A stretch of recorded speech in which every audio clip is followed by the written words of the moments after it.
everyone. This is Ali from Devel Machinery from China. Yes, we have two kinds of machinery. One is the plexation extruder, and another is the thermoforming machine to produce the plastic container like this bowl, or the cup, or the cup lid like this, or this tray. Yes, we have many kinds of material like the PP, or the PS and PE, PS like this, or about the PET like this.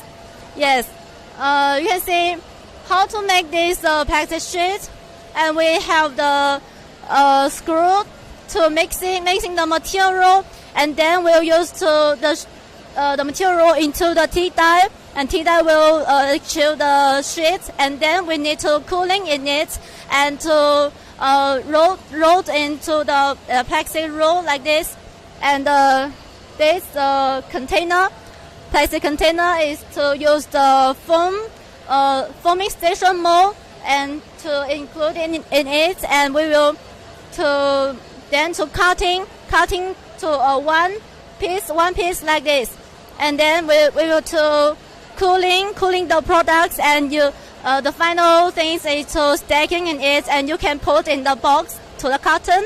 Okay, that's all. Yes, thank you.